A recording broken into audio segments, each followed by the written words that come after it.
Hi, everyone, and welcome to Keynotes of Change. My name is Amherst Williams, and I'm the Executive Director of the Connecticut League of History Organizations. On behalf of everyone at CLHO, I want to thank you for being part of this series.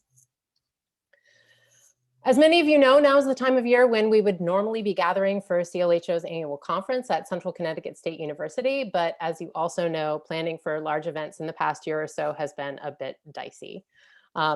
So in 2020, we went virtual at transforming our dozen or so conference panels into summer school, a lineup of online presentations offered once a week all summer long. And this year, rather than take our chances with the pandemic, we decided to plan on a virtual event from the get-go.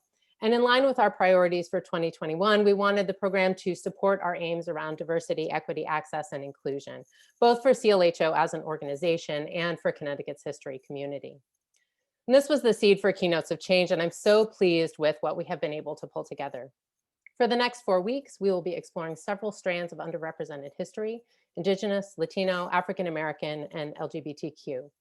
It should be noted that this is not meant by any means to be a comprehensive approach. I expect we could do Keynotes of Change every month through all of 2021 and still only graze the surface. Rather, we see this as a starting point, both for ourselves and for everyone in the audience, a place to really begin a number of conversations that we need to have as a history community. And given the enthusiastic response we've seen so far, we know that you are as eager as we are to begin one, and we look forward to more programs in this vein. Of course, programs like this don't magically just happen, and I want to recognize the important work, especially of CLHO board member David Rao, who not only came up with the wonderful title and logo idea for Keynotes of Change, but really did an enormous amount of legwork, virtual and otherwise, to bring in our speakers and our sponsors, and really did an enormous amount of work with me to pull this series together. So thank you very much, David. CLHO also recognizes the support of our key partners, Connecticut Humanities, and the Public History program at Central Connecticut State University. And before we begin today, I want to extend a special thanks to our sponsors. Our Charter Oak sponsor for the entire Keynotes of Change series is Connecticut Explored. And we have with us today Elizabeth Norman, the publisher of Connecticut Explored, who's going to say a few words. Elizabeth? Hi, Elizabeth Norman, publisher of Connecticut Explored, magazine of Connecticut history. We are going to be celebrating our 20th anniversary in 2022, so we're really excited to have almost reached that milestone. And we've done that in part with through our partnership with Connecticut League of History Organizations. We're really pleased to be supporting this conference. We've supported many conferences, and always such a great organization. Its members are important to us, and so we appreciate being here today. And I'm also really excited to hear Chris Newell, having worked with him on a number of projects.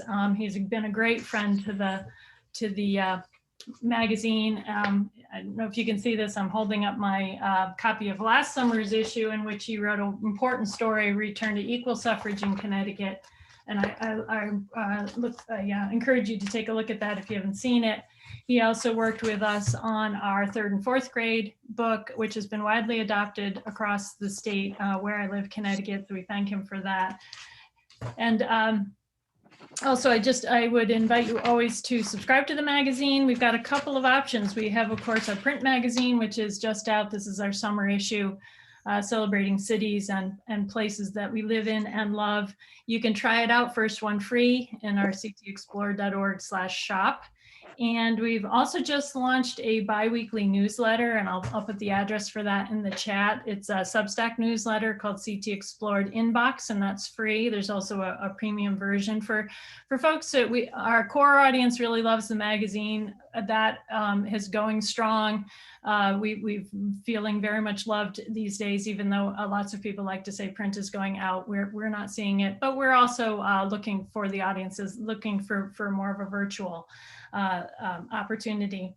So summer issue full of stories of places we live and love. I hope you'll join us. And again, thank you for being here. And I'm really looking forward to this whole series, which is, of course, very important work that I know we're all interested in, we're all doing, and all can do more of, and including us at Connecticut Explored. So thank you.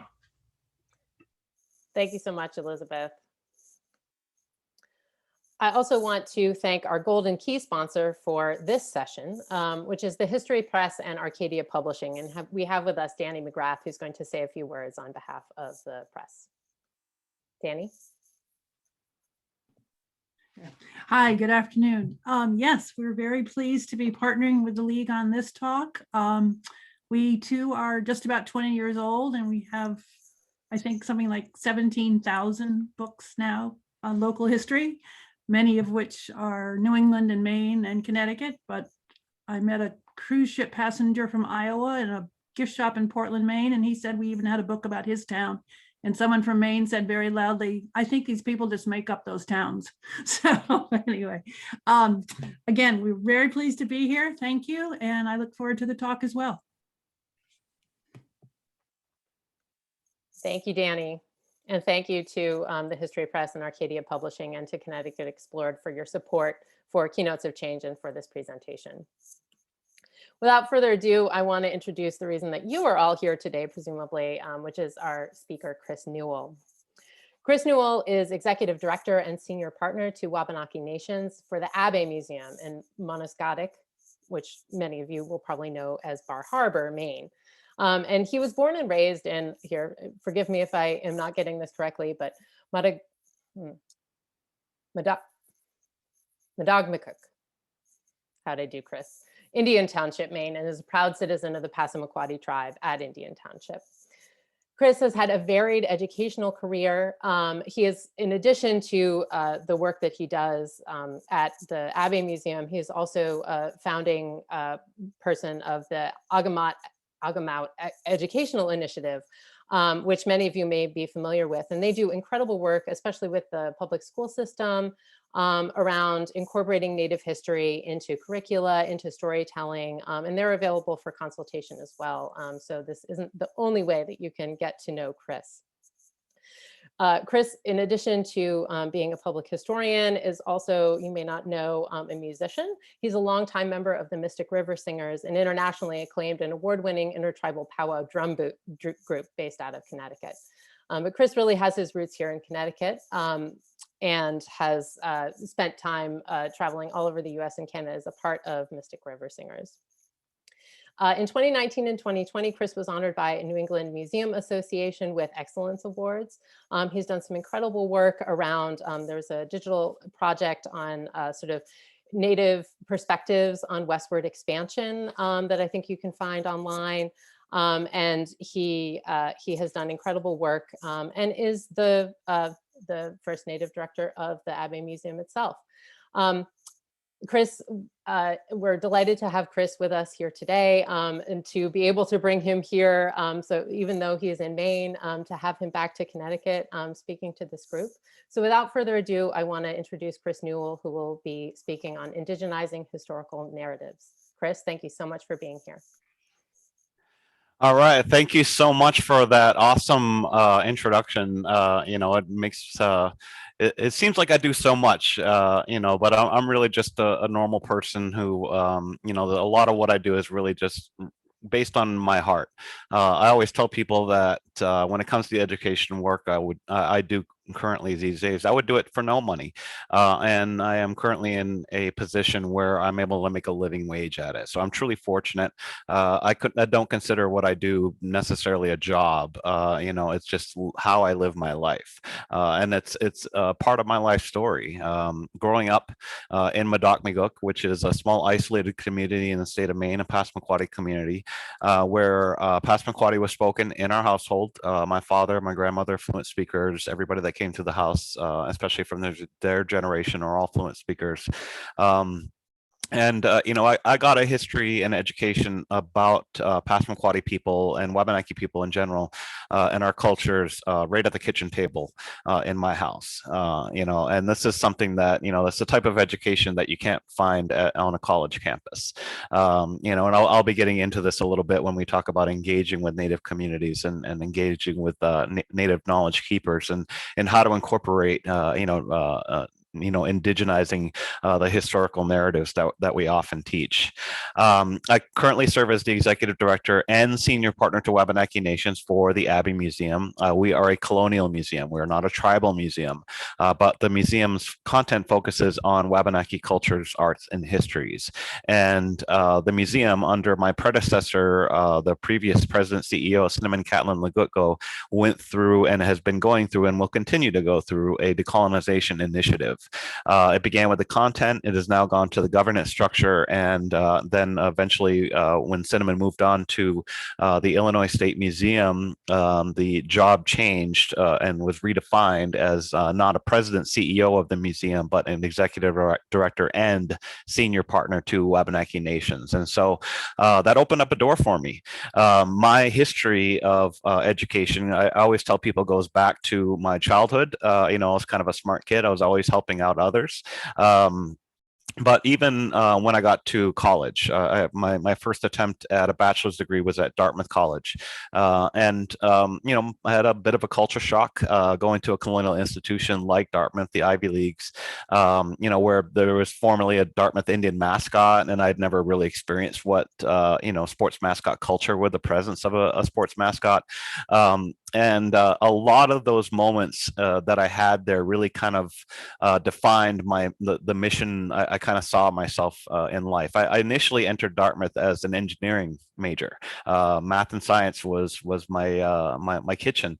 But I was doing things like going to my first NCAA football games, and seeing one live, and in the home crowd, the students were still exhibiting, things like war paint in honor of the old 1970s Dartmouth Indian mascot, the Wahoo Wah chant, things like that. And I realized, as somebody coming from my community, that I was surrounded by, once again, other Ivy League folks, and we all earned our way there. We all set ourselves apart and earned our way into our spots. And, this was the level of education that my peers, my non-native peers at Dartmouth College, had about Native peoples in general.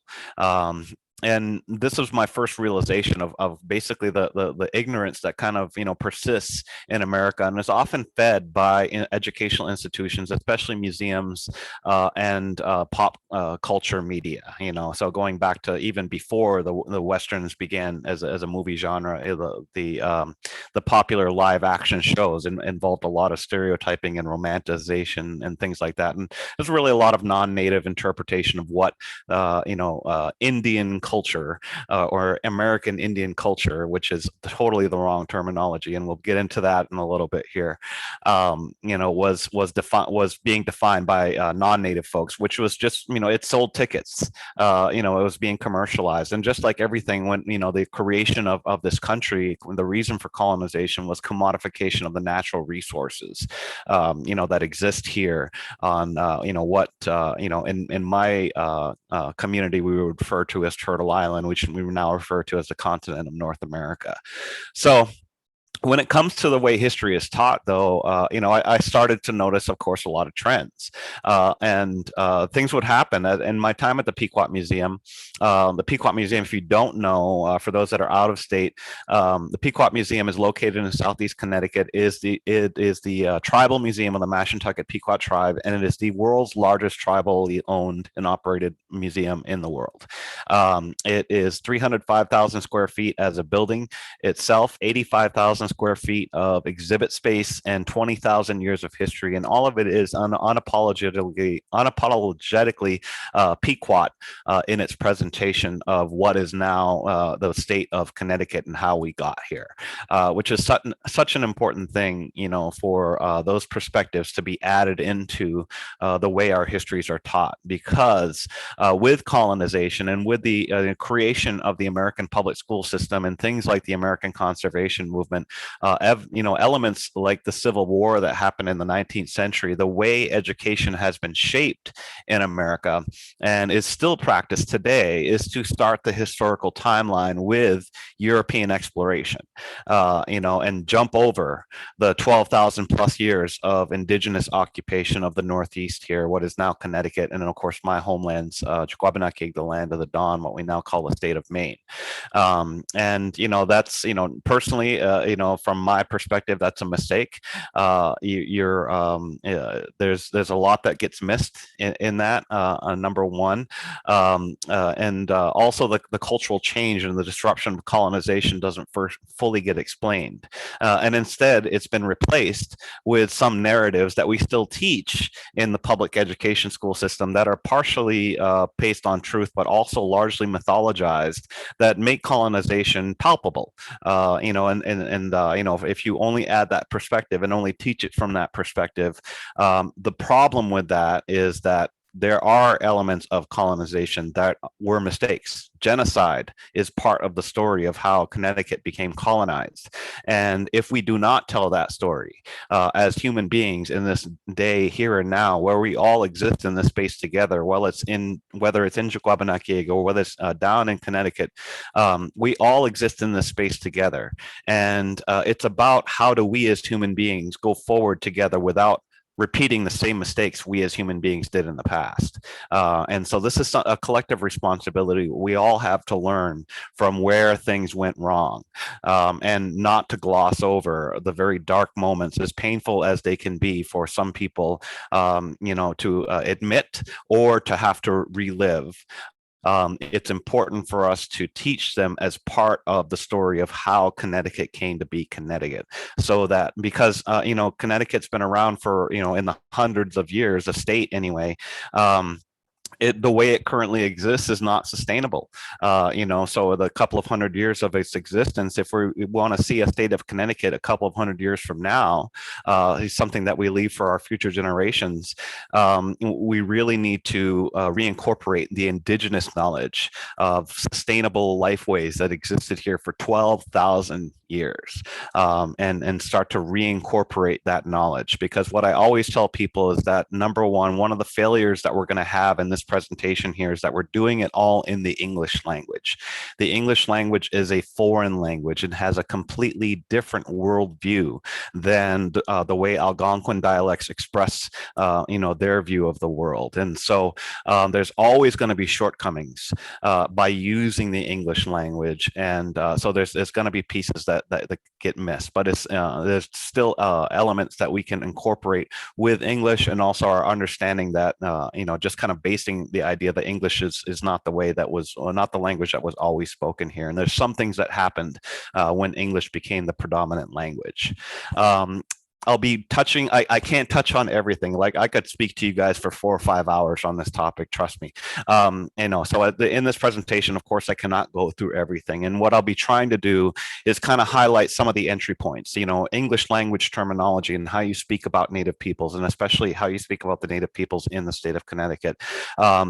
Foundational mythology, like the Thanksgiving narrative, like Columbus's exploration story, and counteracting that, the English language vocabulary we use to talk about English. Some of these words that we use nowadays are rather benign, but historically they were not, and had a whole lot of power to them. And to understand that power is to understand the dynamic of what was going on in that history. And then a couple of resources on how you as organizations or organizational leaders, especially as you start to create content, can engage with Native communities to reincorporate Indigenous narratives. Because even in the story of colonization, Native people are there all the way through, and it's not always the story of genocide. When it comes to the story of, say, the Industrial Revolution, if we're not talking about the Mohawk iron workers who were responsible for the framework of the cities in the buildings, the high rises in New York City, we're missing out. If we don't talk about the presence of Native culture within the military in World War II. The Navajo tribe was not the only code-talking tribe in that program. There were 33 different tribes, including Passamaquoddy radio operators that operated in the Atlantic. So if you're wondering why the Germans and the Japanese could never break the code, is because they couldn't even tell what language they were using, and the coded language was doing things like incorporating humor into it. The way the Passamaquoddies described bombers was eagles pooping. So, by incorporating humor and coding it in that way, it was impossible to even just the way it was talked about and it was being laughed about as it was being communicated. It did not seem like that big of a deal as it was being communicated. So there's so much to the history of how we got to be where we are today that if you can reinsert Native peoples into a lot of these entry points. I'll be going over a couple, but hopefully opening your mind up to where other places that we can talk about this in your own realm. So from here, I will go into sharing my screen. We tested this out before and it did work. Looks like it's working now. Great. Okay.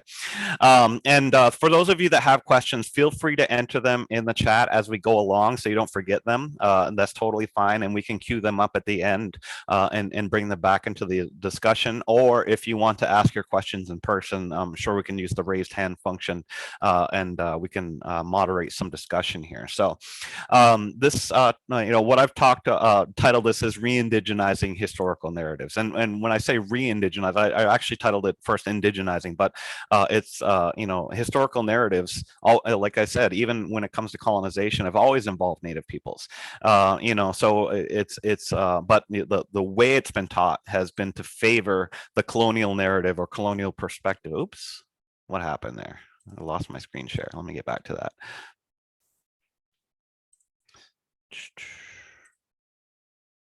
Come on. There we go. All right. So yeah, the way we've been incorporating that has been to, oh my goodness, now I'm back at how I was before. Nothing wants to behave. Let me make one adjustment here, folks, because you're seeing the presenter view. And I apologize for that. No worries. It's one thing or it's something else, right? Yeah, definitely. Uh-oh.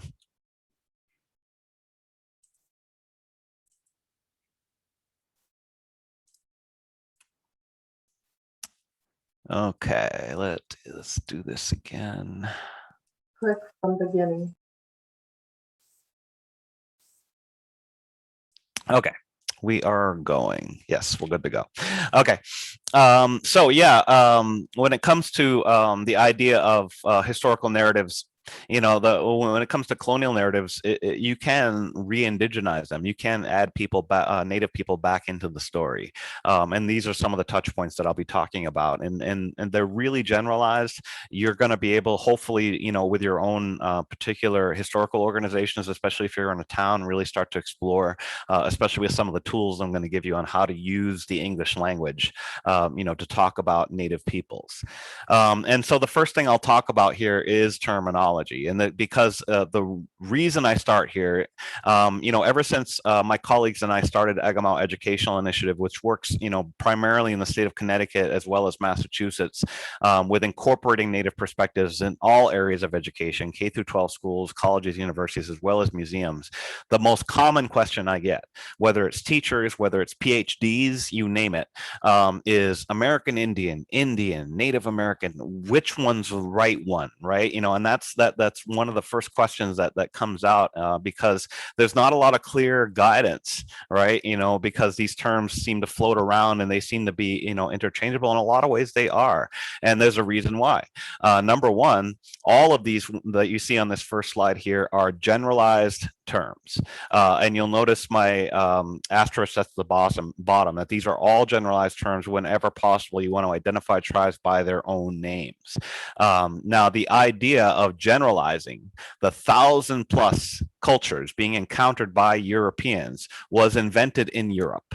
And I'll be going over, some of that, invented language, but one of those terms was Indian, used by the English. And, so the idea of, taking multiple cultures that all have different languages and different, land-based, ways of living, and just creating a singular umbrella term to cover them all is born in Europe. And that's a European concept. And once again, we're speaking in the English language, and that's where these terms come about. And while we're speaking in English, occasionally we do have to use them. I always encourage you, if you're speaking about a tribe, say that tribe. If you're speaking about the Pequots, you're talking about Pequots. You're not talking about Native Americans, the 570 plus, culturally different tribes. You're talking about Pequots.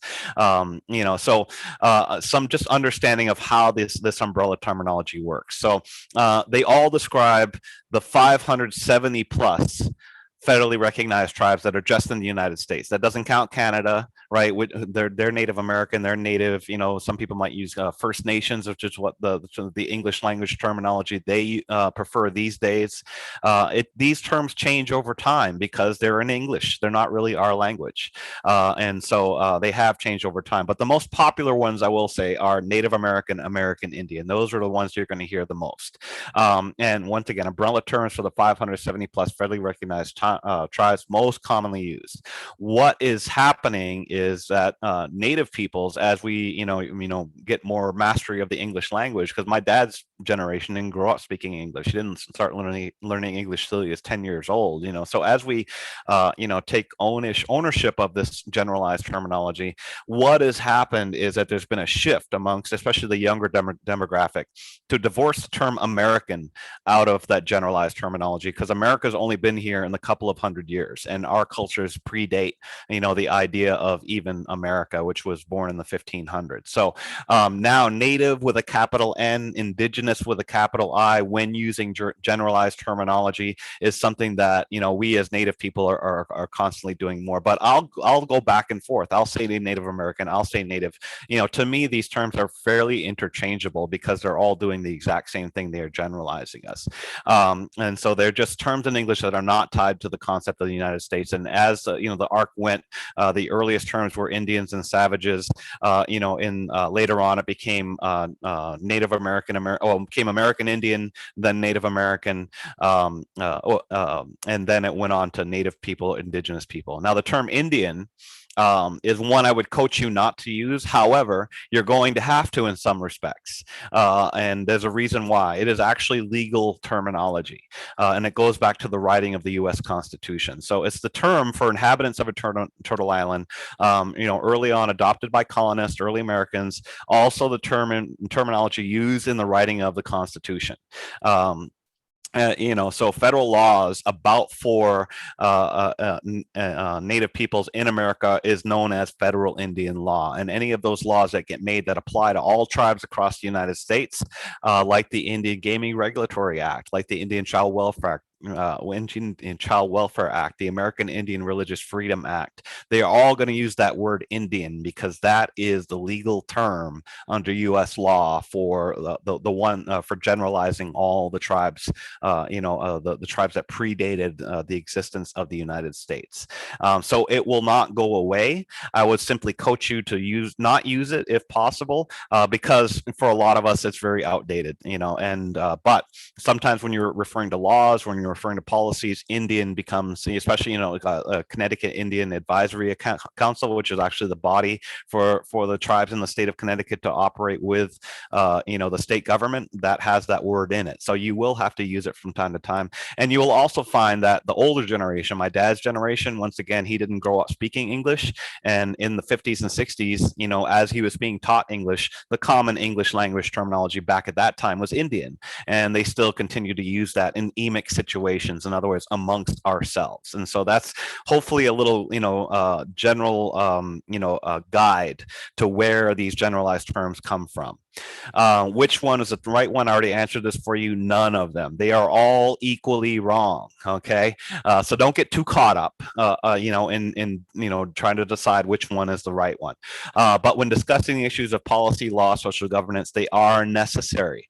The popular terminology in the younger demographic, Native or Indigenous, capital I, capital N, and the older demographic, Indian or American Indian, is still common. When speaking about a specific tribe or region, use the name of the tribes you are speaking about. Another step further, if you really want to do it right, is to learn how they say it in their own language. So the Passamaquoddy, the anglicized version of my tribe's name is Passamaquoddy, and my own language is Beskanamukut. And you saw Amaris, giving my introduction, and she was gracious enough to use my language, the Passamaquoddy language, in doing so. And I'm truly thankful when that happens, is because, we live in a world, a colonized world, where our children have to go to a BIA school and learn and master the English language. By 4th and 5th grade, they have to master, difficult words like onomatopoeia. And from my perspective, it's only fair for the English speakers to have to learn a little bit of our language along the way, even though it might put you in a difficult or uncomfortable spot. Which she did, and she actually did a fabulous job with pronunciation. So, I'm always thankful of that. And what that does is expand your own knowledge. And the more you use the terminology, the more comfortable you get with pronunciation, the more it becomes the way you just speak about this land, using native terminology in its purest form.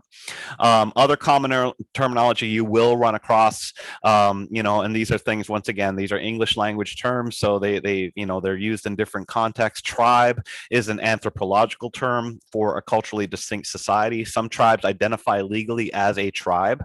For instance, my tribe, our legal entity as we are named is the Passamaquoddy tribe at Indian Township. So that's how we are known.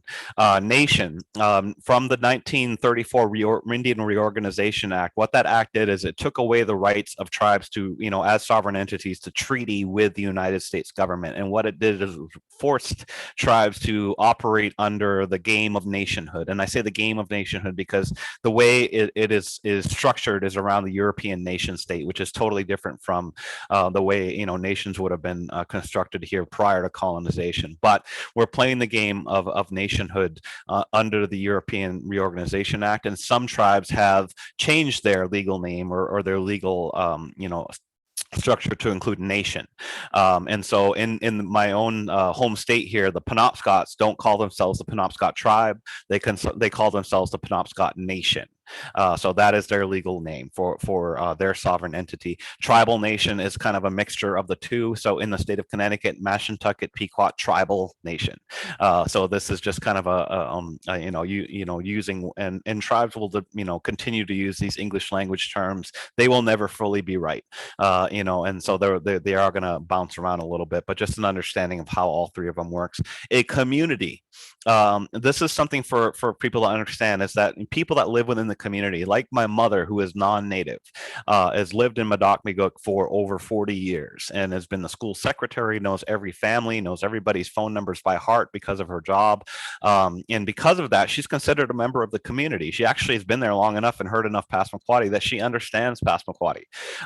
So community is really a social term for all the native peoples and their families, both native and non-native, with kinship or marriage ties to native people in that community within an immediate geographic area. And so that can extend in southern New England because of the effects of colonization. Some native communities got dispossessed of land completely, ended up in urbanized neighborhood. And so the native community in a certain area may be landless, but still exists as kind of a consortium of native peoples that might have moved to an urban area, in like Bridgeport for employment or whaling, throughout history or something, and formed, kind of a neighborhood in and of themselves. And there's other examples of that. Little Liberia from other cultures, that exist in pockets throughout the state of Connecticut. So this is not an unknown type of phenomenon. But when it comes to the way we talk about history, there are terms that are commonly used, and we really, really, really need to think about, are they appropriate at all times? Sometimes they are, sometimes they're not. And if they're not, why, and how can we explain it better? And so I've these are not all the terms you should be looking out for, but these are just, like, once again, some entry points to get you kind of thinking in the framework of where I'm going here. So English language terms, once again, just because we're using English, there's going to be hits and misses when it comes to how well you're talking about Indigenous cultures and histories and arts.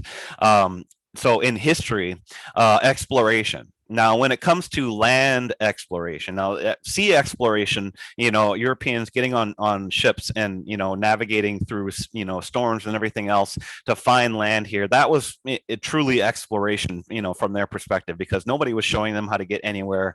They were finding things for the first times for themselves. So in their perspective, they are discovering because they had never encountered these before. But is it actually discovery? When people already exist there? Not necessarily.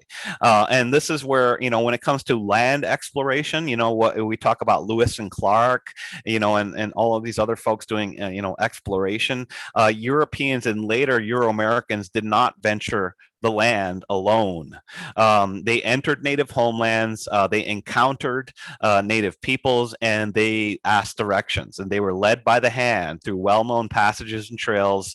So the question is, when it comes to that portion of what we consider or have been teaching as exploration, is that really exploration or is that explanation? So there's new ways to type, try to think about that. If you reinsert native people back into the narrative that this land was fully occupied and everybody knew how to travel and traverse over it, even in the story of Sakakawea, right, which is the one that most people are so familiar with. Sacagawea is how you commonly hear her name pronounced, but amongst the people in that region, they also pronounce it Sakakawea. She was about 14 years old. She had her 1-year-old daughter with her, and she carried her daughter through the entire trip, through the mountain passage with Lewis and Clark. So this was a journey that was known to her, was easy enough to her that as a teenager, she could bring her child along and provide all the needs. So once again, is that really Lewis and Clark exploring things, or was that being explained where everything is? And in the long run, the purpose of land exploration was to create maps, and the purpose of creating paper maps was not to find directions. It was actually to lay about where the resources were. Where are the large trees that can be sold? Where is a possibility of certain minerals or things of that sort that might be valuable in the European commodity market? And so that's really what was going on when it comes to land exploration. It was really an explanation of the land and then a mapping of it for others to follow behind to commodify the resources. Discovery, of course, this is nothing new for everybody. How do you discover necessarily land that's already been occupied for thousands and thousands of years? But histories are still rife with American and Euro-American discoveries. So when you do see that, try to counteract it, because what it does is it erases the presence of native people prior to European arrival. The doctrine of discovery from the 15th century gave the rights for European, or at least from their perspective, it gave them the rights for European explorers to discover land that was unoccupied by Christianized people. And this is where we'll get into some of the other problematic terminology in just a minute here. But if the land was unoccupied by Christianized people under the 1493 Inter Caetera, what is known as the doctrine of discovery, they could literally plant the flag and claim it as their own in the possession of the name of their European Christian king. Improvement, this one, it seems rather benign, but as it relates to the English language, when Europeans were, especially the English, when they were first arriving here, they had a religious belief that was already carried out in Europe, that it was man's duty, or what they referred to as men back then. It was really human beings' duties to improve land, and what they meant by that was cut all the trees down, create farmland, raise crops, raise cows, chickens, and pigs, and from your resources you would create food for yourself, but you would also have something to sell. So once again, commodifying land. And part of that improvement was not the seasonal migration and stewardship that native people had been practicing through their own cultures in the region, but living in a permanent spot and owning that spot, and living there year round with a semi-permanent structure as your home. So that is what improvement meant to the English. But the reality is English improvement is a complete 180 of stewardship, which is the way that native peoples were living, sustainably living, stewarding the land to actually get it to create all the resources that were needed for survival. In fact, when Verrazano came through the region, Long Island Sound region, he was met by the Narragansett people. He was actually met in a very friendly way. They guided his ship into the shore to the safe places, and he went as far as 15 leagues inland. And if you read his descriptions of the landscape, what he's talking about is this is not wild, overgrown woods here. This is actually very manicured, and there's fruits and all types of flowering trees, growing everywhere. There's plants forageable all over the place. place and plenty of clear hunting territory. So this was actually being managed by human occupation, but being managed in a way to actually utilize and spur on nature to create more of the resources that we needed for food, clothing, and shelter. And so that's what he was observing. It was not unoccupied, overgrown land, but actually very well occupied and very, stewarded land that was affected highly by human occupation, but just in a different manner. More on English language vocabulary. The word wilderness is a very benign term in 2021. However, to the English in the 17th century, this was not a benign term whatsoever. They had a more biblical understanding of the word wilderness. So civilization was where people lived in England. The wilderness was where you took your animals, your sheep, whatever, to go eat, or that's where the animals lived in general. And so by classifying the human beings that they were seeing here in the Americas as part of the wilderness, rather than part of their own idea of civilization, which separates animals and humans into two different geographic areas, therefore they were somehow less than human. And by being less than human, they were not Christianized, in other words, and therefore land was rife for discovery because it was technically, under European standards, unoccupied, even though it was occupied. As clear as crazy as that sounds. So wilderness, it's a term that's changed meaning over time. Modern usage is about forest areas, but original usage was the term to describe uninhabited and unimproved territory ripe for discovery. And what they termed uninhabited actually had people living in it. They just didn't have semi-permanent structures. They weren't cutting down the trees. They weren't raising cows, chickens, pigs, or crops in one place for the entire year, or had semi-permanent structures to mark their territory and fences. So because of that, it was deemed uninhabited because it was only partially inhabited for part of the year, which is typically the way of the lifestyle of seasonal migration. Savage is one that actually has a tie to that word wilderness. It comes from the French term sauvage, which means of the wild. So by, once again, the French classifying native peoples as of the wild, it meant that they were not of civilization, therefore less than human. And so it made its way into English discourse as well as savages, and of course was a dehumanizing term in every sense of the word. Frontier, as we talk about 19th century westward expansion, right?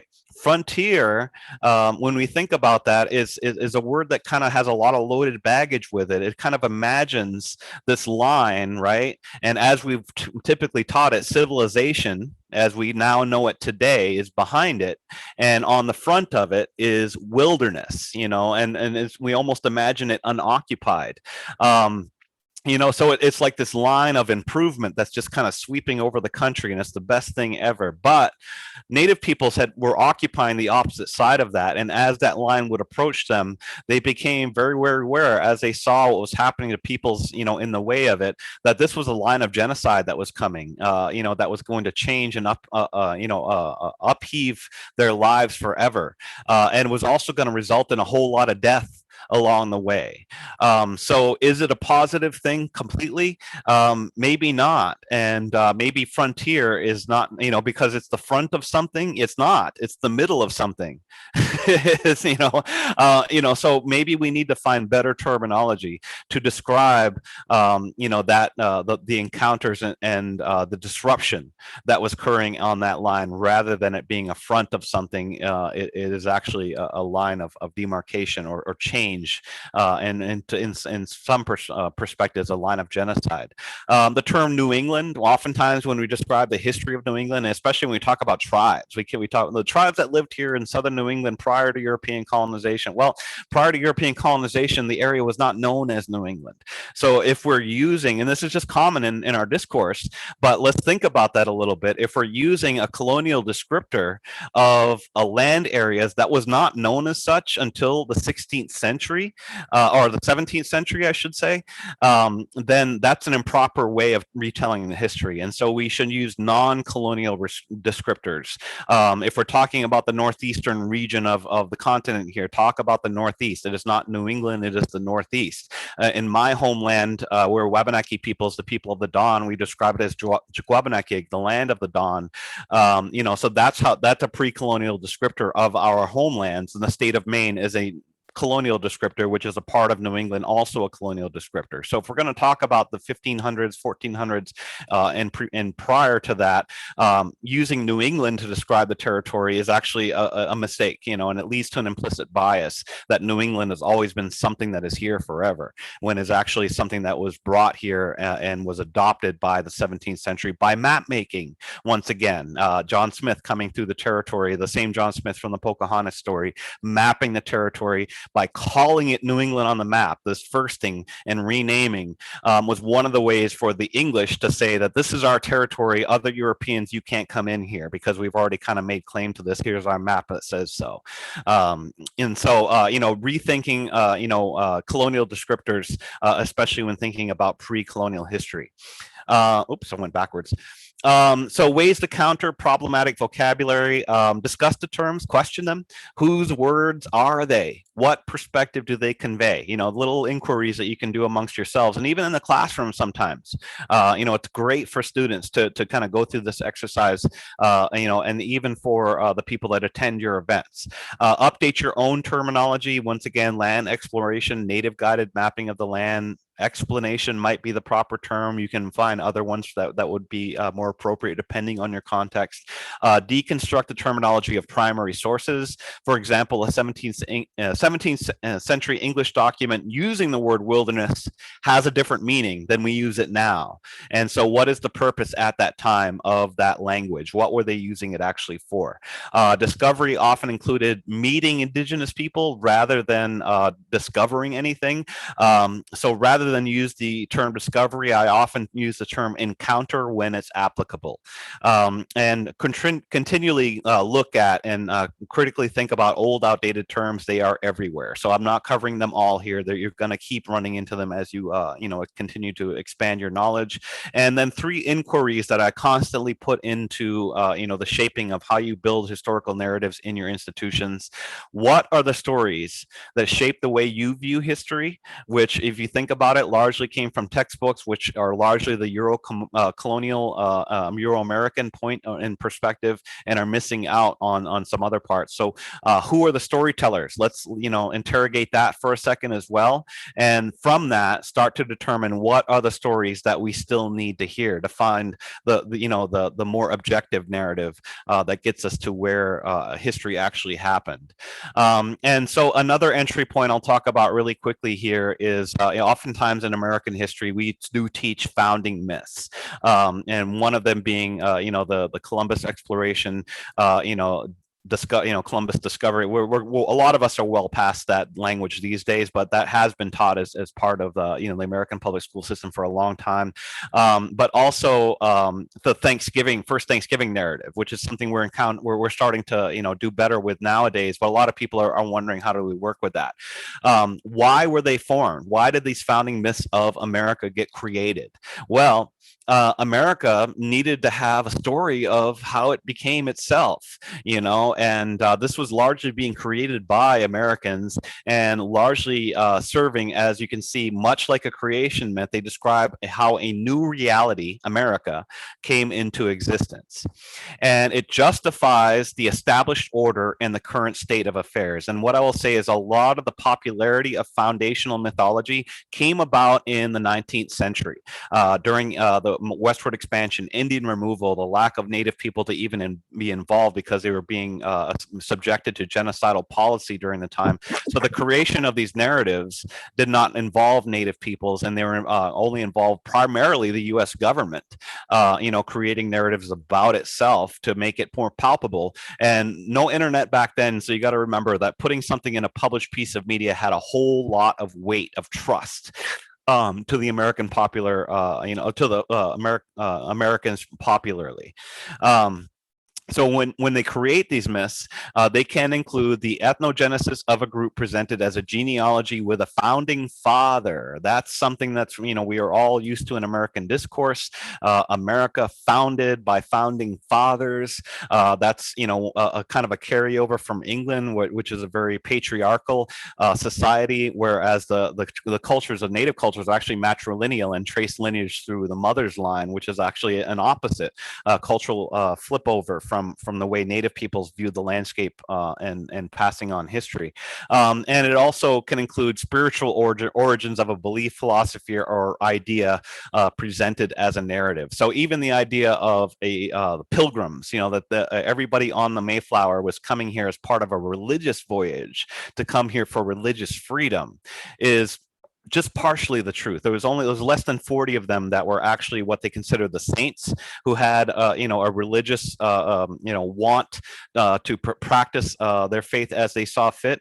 The rest of the passengers on the boat, which is the majority of them, 2/3 of them, were there for coming to America to find their fortunes, either through shipping or trade or other means, by obtaining new land and commodifying the resources. And so the idea that everybody on the Mayflower came here for religious freedom is something that was built into the narrative into the 19th century, but is not the truth. A lot of them, even some of the saints on there, were coming here to find their fortunes, and that's what was being promised with the trip to America.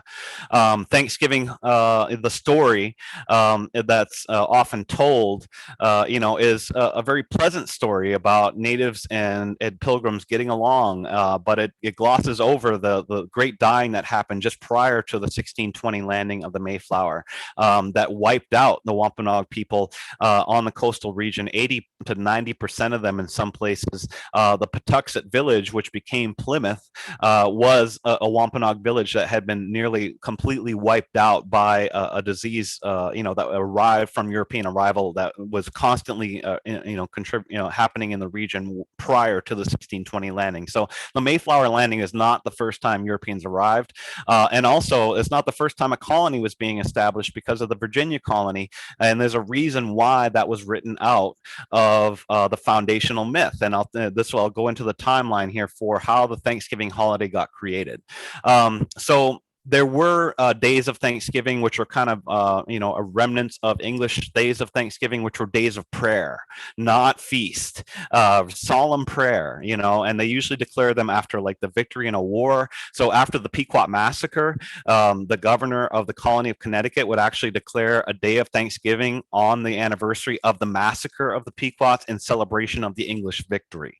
In the country, countrywide, George Washington would declare a couple of times days of public Thanksgiving and prayer on November 1789 and 1795, which do not resemble the Thanksgiving holiday that we have today.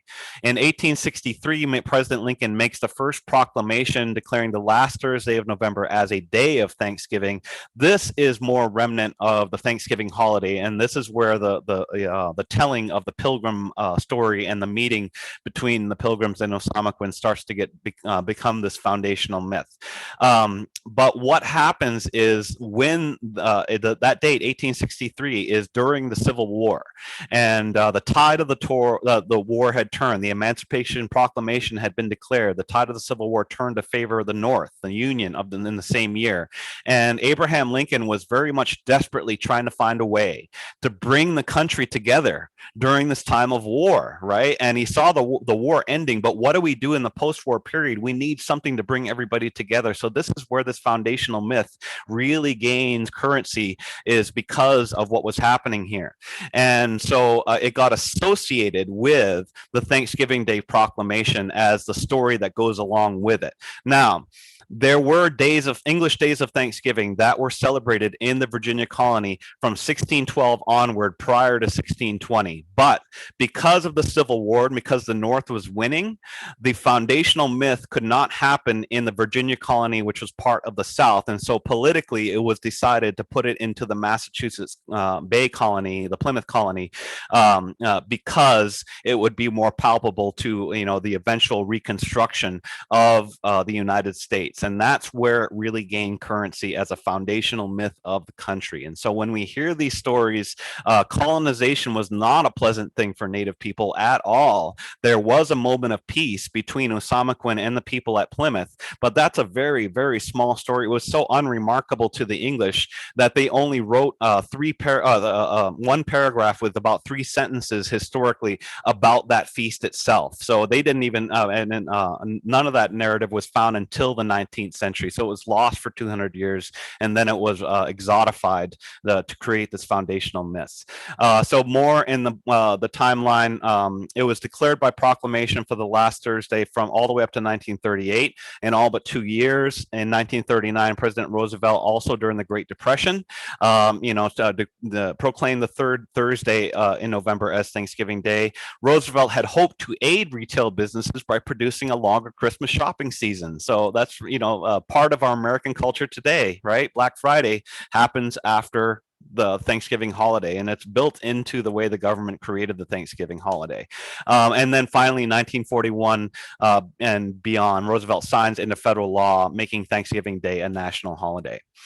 So as I finish up here, I'm going a little over time here, but I will hang around to answer questions. I just want to end with, I've gone into some of these touch points. How do we reincorporate indigenizing, Native perspectives into this? And it involves a lot of working with the Native communities in your local landscape. And there's 5 tribes in the state of Connecticut. 2 are federally recognized, the Mashantucket Pequots and the Mohegans.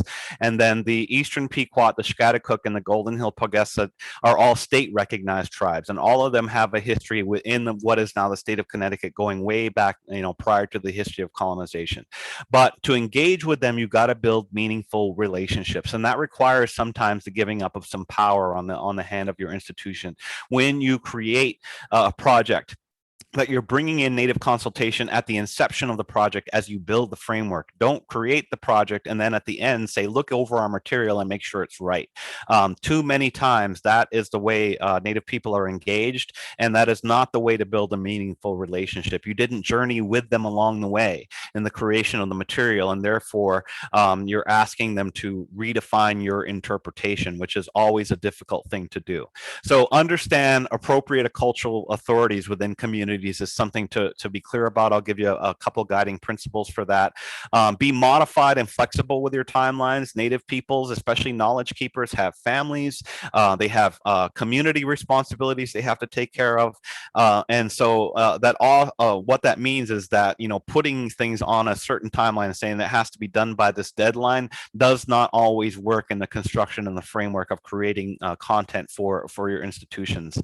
Honor time, traditional knowledge with monetary reimbursement and symbols of cultural significance. I always put that in there. Like I said, the education I got sitting at the kitchen table in my dad's house, listening to the stories in Passamaquoddy that I got, I couldn't get that at a college institution. I don't have a PhD in that experience, yet I do have those experiences. Our elders have even way more of that experience. They have a whole lifetime of it, and therefore they should be reimbursed at the same rate that you would somebody with that colonial degree of a PhD, and make sure you're honoring things on an equal footing, and a willingness to work in Indigenous spaces, not forcing them to come to your colonial institution, going to homes, making those relationships inside the home with children, all of those other intergenerational aspects of our livelihood, and as one way, meeting in tribal community centers where there's a lot more comfort, is another way to do it. Just some of the roles of entry points into tribal communities. Pay attention to the roles of elders and youth councils. They are not governmental bodies, but they oftentimes are helping the government and shaping their structure. The elders, shaping decision making. The youth council starting to shape the future of the community. There are legal offices like the Tribal Historic Preservation Office, and so if you're dealing with things, especially around anthropology or science, you would want to go through the Tribal Historic Preservation Office. campus. There are also tribally operated museums, cultural centers, archives, libraries. We have the Pequot Museum in the state of Connecticut, a great resource. And then you can always go to tribal leadership, tribal councils, chiefs, sachems, chairmen, governors. They are different community to community. Become familiar with their own terminology for their English language terminology for their leaders, and consider the distinct nature of the government and bureaucratic spaces, cultural and traditional spaces, and where they overlap. Because in some cases you do want to talk about policy that requires a governmental. If you want to talk cultural aspects, sometimes that doesn't involve the governmental aspect, but those knowledge keepers that we were talking about, and sometimes they do overlap with one another, and especially in modern day times. And also some things to understand about contemporary Native communities. Seek to understand the homelands of where you live and work. 5 tribes in the state of Connecticut, 2 federally recognized, 3 that are state recognized. Over 70% of Native peoples live off reservations. Indian country is everywhere. The entire state of Connecticut is Indian country. And you will have, natives from Connecticut and from other states, engaging with your institutions at all times, and kind of expect that, just because of the high level of Native people that live off reservation. It's also a very complex landscape of ideas and opinions where people often disagree. Native communities are not the Borg. We do not always agree on everything. And so finding a single voice to speak for an entire community is sometimes the wrong way to go. A collaboration of voices is one of the ways to get the voice of an entire community. And so no single voice can speak for a community or collection of communities. Native communities have always adapted and progressed in knowledge and technology. Just because the Pequots have Foxwoods Casino does not mean that they are somehow non-Indigenous.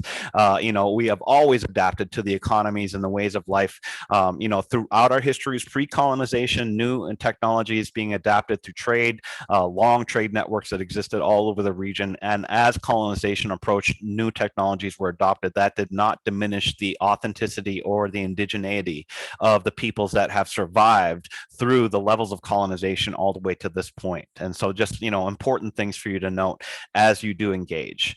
Who benefits from this work? This was from our work we did with the Leventhal Map Center that was kind of precluded in my introduction. Not just Native people.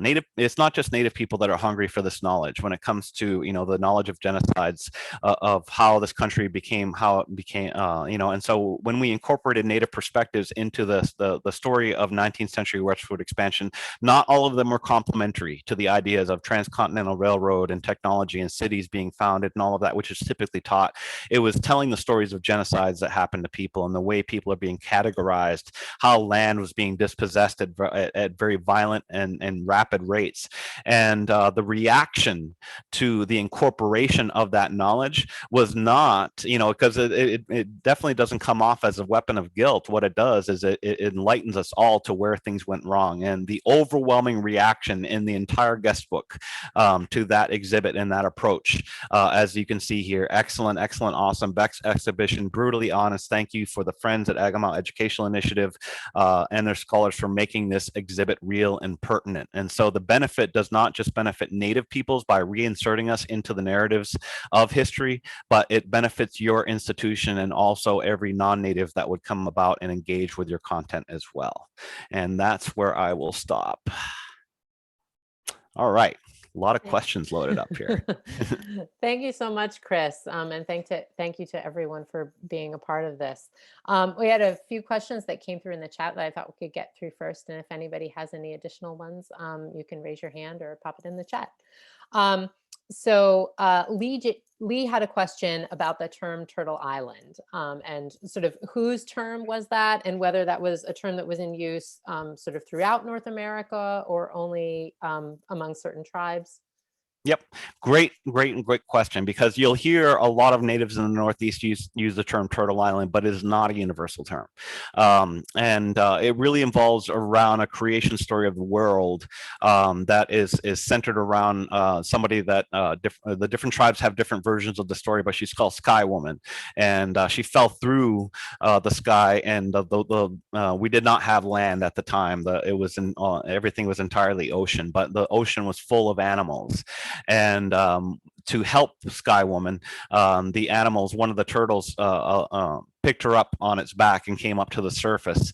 And to continue to help her, a lot of the other sea mammals went down to the bottom and picked up portions of the ocean floor and built more land on the back of the turtle. And eventually that became the land that Sky Woman inhabited. And that's what we know as the North American continent. But only tribes in the Northeast and the Iroquoian tribes in the Great Lakes area believe in the Sky Woman story. So if you're not part of that set of tribes that are, following that, that cosmology, they will not use that term.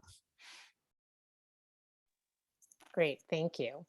Elisa had a question about other ways to talk about exploration when you're talking about, what we traditionally think of as European stories about exploration or, colonial stories about exploration.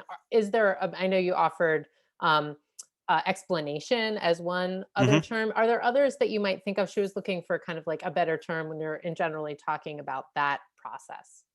Yeah, well, I mean, there's no necessarily one term, because oftentimes when you talking about the story of land exploration, what was the purpose of the journey in the first place is what I always boil it down to.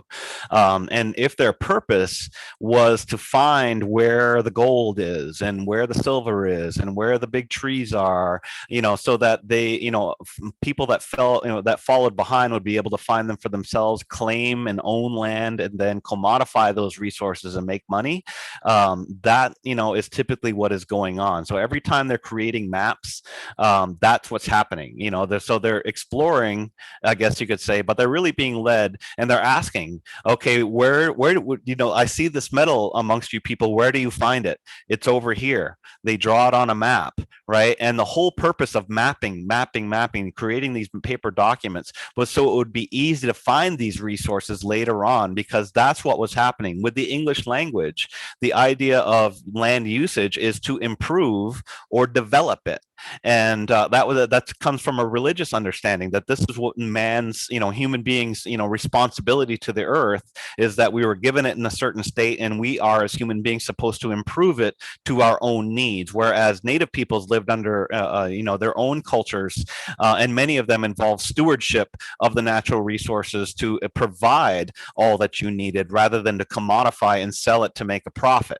So this is where the changeover happens. With the arrival of English language speakers comes this whole philosophy that everything on the continent is something that you can sell and make money off of. And so that was the purpose of land exploration, was mapping, and it was to, provide a way to, efficiently start to commodify resources that Europeans found valuable, like the very large trees. The trees were so large in New England that the colonists would describe it would take 5 men with their hands straight out, fingertip to fingertip, to go around the circumference of the trees. That's the old growth forest that existed here. All of what we call New England now has been deforested over time. And if you go to England, you can find 17th century taverns that were built with American wood, and the floorboards are 6 and 7 feet wide. So that was extremely valuable. They didn't have any of that in Europe. So that was an extremely valuable commodity. And that's what you're really seeing happening with land exploration. It's not really an exploration. It's really a mapping of where the resources are, so that they could be harvested later. Thank you. Lori had a question about, wanted you to talk a little bit about land acknowledgements and how those are crafted. And I just want to say, just for Lori and the rest of the audience, this was a program idea that we'd been hoping to have, actually. So I'm hopeful that we'll have an opportunity to talk more about land acknowledgements. Yeah, this is a question we get at Agamount and at the Abbey Museum a lot, because these started probably about 13, 14 years ago in smaller sections, and has really become popular nowadays. There's good to it, and there's also things that it does do, which are good, but there's also things that it doesn't do. And I try to be really clear about that. So when it comes to the process, we oftentimes get contacted both at the museum and at Agamount. Our institution wants to create a land acknowledgement. Can you write it for us?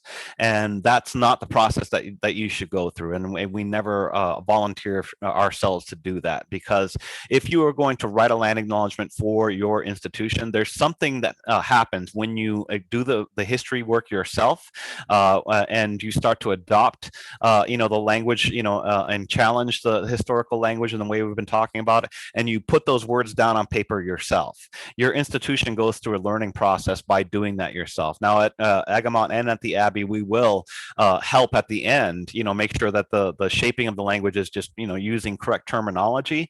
But there, you should really, as an institution, be engaged with writing it yourself. And there's a lot of resources that are available out there. One is a great interview on the state, the Federation of State Humanities Council, which my co-business partner and Donna Spears from Agamemnon Educational Initiative, she's part of that council, and she did a great interview on what land, the process of land acknowledgement, what they do and what they don't.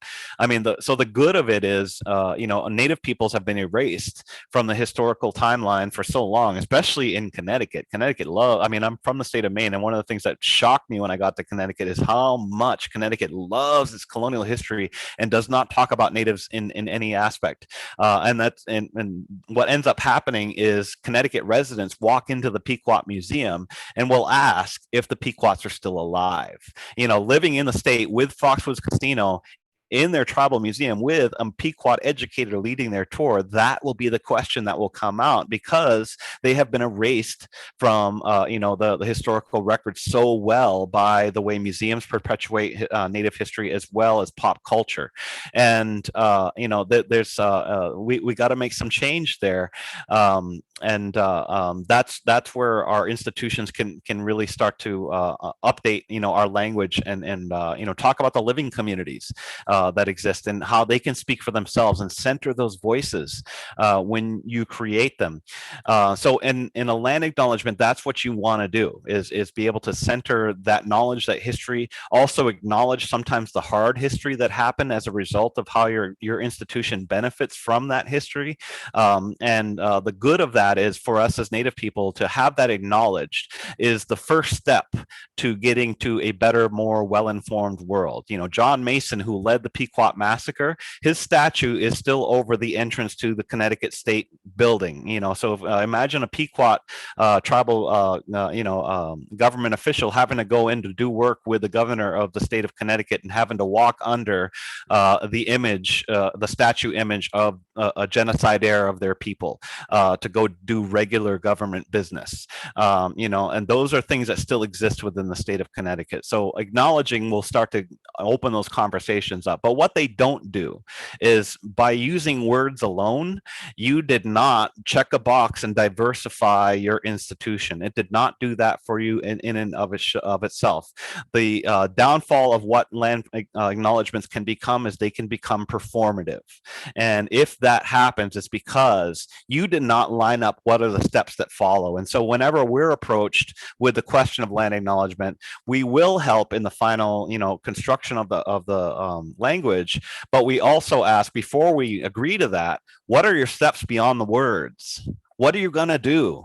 Are you going to change content? Are you going to adopt, some of this better language? Are you going to reincorporate Native people? Are you going to, hire a Native Advisory Council to advise your Native content? What are you going to do? There's a million things you can do. I'm just saying a few of them. Okay. So, but it has to go beyond the words. And so that's where I'll end it right there, because I could talk about that for days. So great, thanks. And I like I said, I hope we'll be doing more on this. I popped a link to the video or the interview that you talked about in the chat, so hopefully people can get a better idea from that. So I know that we're getting kind of beyond the sort of 1 hour time. So I understand if anybody needs to go. There were just a couple more questions that had come through in the chat that, if you have time, Chris, I just wanted to lob to you, because I think they're getting into some of the nitty gritty about this relationship building. So Meg asks, how do you advise going about initial relationship building in terms of contacting the appropriate person or people? How should you open conversations, either for specific projects or simply to build better relationships between institutions and people? And what should you do if you are politely rebuffed? Good questions. Good questions. And there's a reason why you may be rebuffed. Okay. And I'll tell you why. It's because as Native people, when we leave our communities, as somebody that grew up in an isolated Passamaquoddy community, when I got to Dartmouth College, I was just once again freaked out by the level of ignorance. And so our life when we leave reservation areas is we are constantly educating our non-Native peers about who we are in our existence. And so some people get a chip on their shoulder about having to constantly being put in that position. And I could say going to college can be a lonely experience because you are oftentimes the experience is you are the only Native in the class, and you are almost constantly put in a position to have to speak for all Native peoples, all these 574 tribes across the country. It's such an unfair place to be. I'm a Passamaquoddy. I don't represent all of those other people. So, but I get put in that position in those contexts. Just being aware of, what the world does to us, when it comes to that. Oops, I'm sorry. I just lost my Zoom. Where'd it go? So can you repeat the second half of the question? I'm sorry about that.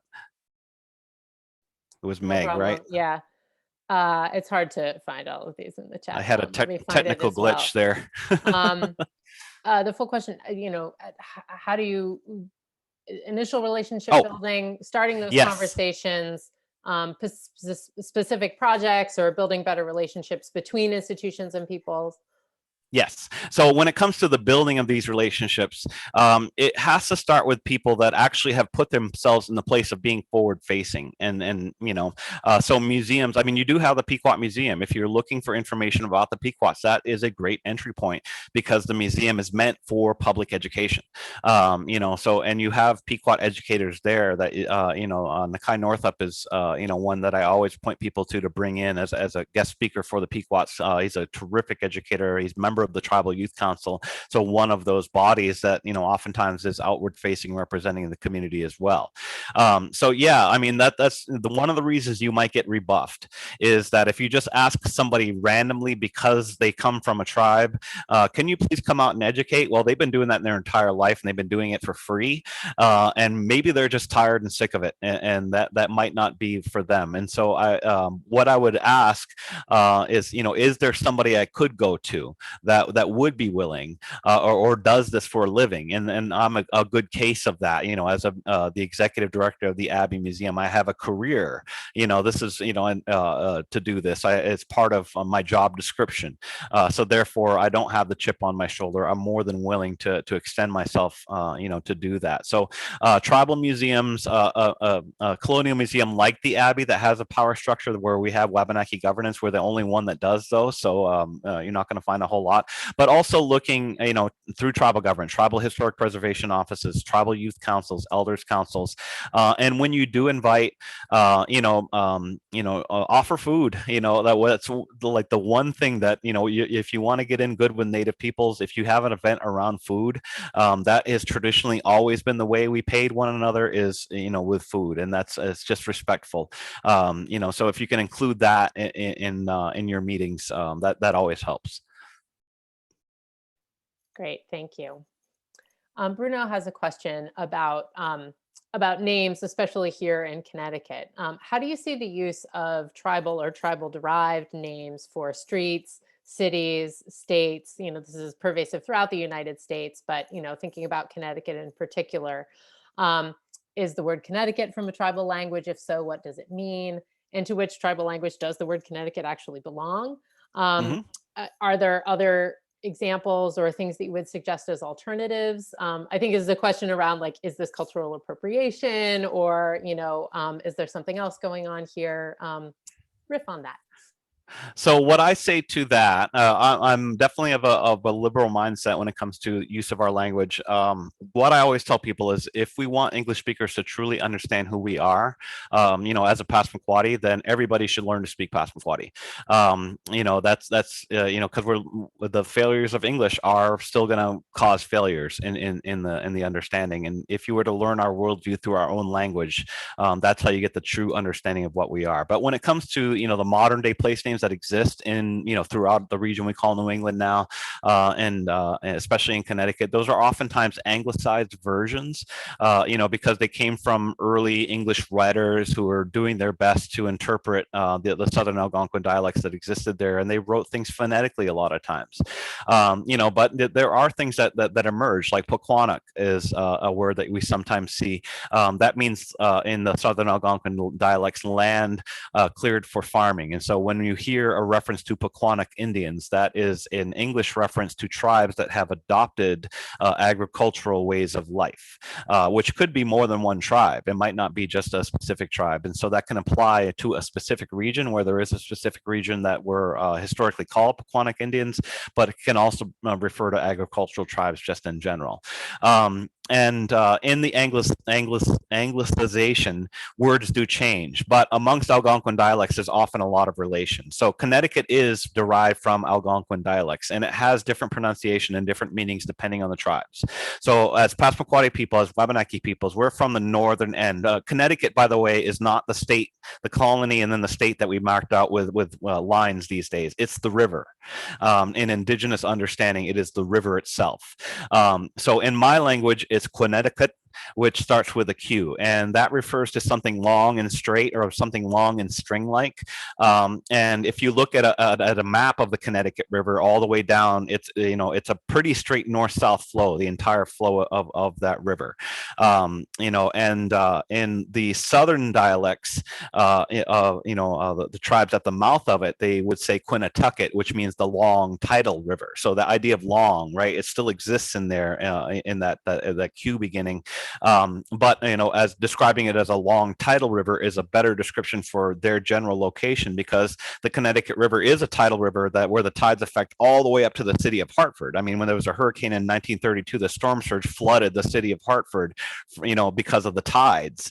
So the tides, it was just well known that's how that river acts. And so Quinatucket is one of the versions of the Algonquin term that was derived to become the long tidal river. So Connecticut, as it was constructed, is kind of an amalgamation of the different Algonquin ways of referring to the river as something long and straight. Thank you. I just want to get to one last question from Isabel, which goes back to your sort of revisitation of the Thanksgiving story. And she's curious about, how do you feel about Thanksgiving as it's celebrated today? Is it something that you think should be approached differently? Well, there's a couple of things I have. Yes, it should be approached differently. If we're still teaching the first Thanksgiving narrative as fact, we need to, trash that and throw it away. The story of how that narrative came into being, Bradford's description of a Plymouth plantation was lost for over 200 years, and then it was found again in the 1800s. And a person writing about it, a man named Alexander Young, was writing about it and described Edward Winslow's paragraph description of the feast. And in his footnote, he would write the first Thanksgiving, because in the 19th century, there were harvest feasts that were happening in the Northeast region in what is now New England that were celebrations of harvest feasts. And they were calling them Thanksgivings at that time in some places, not always. Sometimes they were called harvest feasts, but in general. And so to him, when he sees a harvest feast in the 19th century, to him, that was a Thanksgiving. Therefore, to him, this was the first Thanksgiving. So calling it the first Thanksgiving is a mistake of history from the 19th century that got taught as fact. Once again, English Thanksgivings back in that time, they wouldn't have even thought of that harvest feast as a Thanksgiving. The English, they would have thought of it as something completely different. It's more related to something they call harvest home back in England.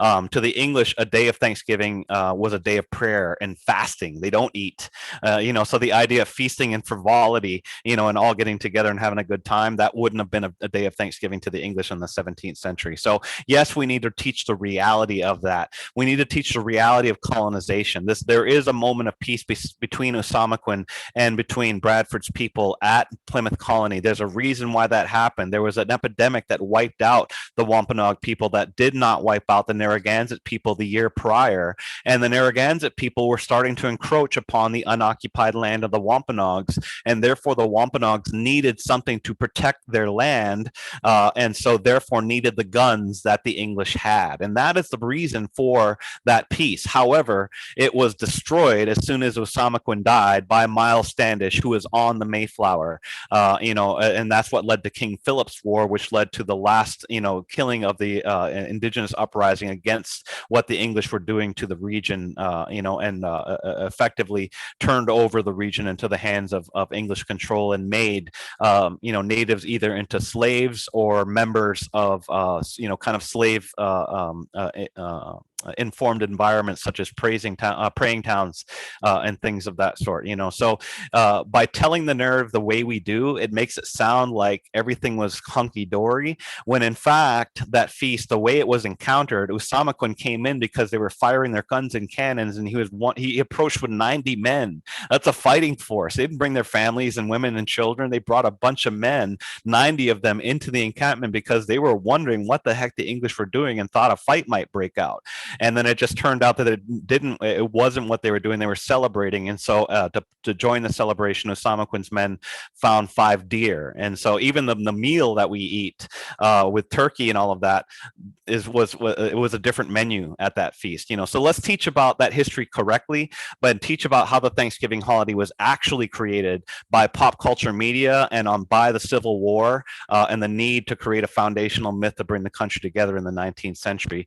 And no reason why we can't have a Thanksgiving holiday. I celebrate it myself with my family. It's a day for us to get together and show thanks, which is something culturally our cultures have always done. We had Thanksgivings throughout the year as different foods became available, and we do this as a yearly, family gathering. However, if you're Wampanoag, this is a moment of the beginning of genocide, and so they not celebrate it. They call it a day of mourning, for themselves. So Native peoples have different points of view depending on the cultural history about this particular holiday. And I just take it from, the 19th century creation of it as just a day of families getting together to feast and give thanks in whatever way you see fit. Thank you. We have taken so much of your time, and you've been incredibly generous to stick around and answer questions long after 3 o'clock. And thanks to all of you who stuck with us as well. I'm going to end the Q&A there and thank Chris especially for his wonderful presentation, and to all of you for being here. It's been an incredible experience, and I hope we'll see you next week at our next Keynotes of Change. We have Juan David Coronado, who's going to be speaking about Latinos, the not so new kids on the block. He'll be hopefully blowing your mind with information about Latino history in the United States. And I think I'll end things there. Thank you so much, Chris. All right. Thank you, everybody.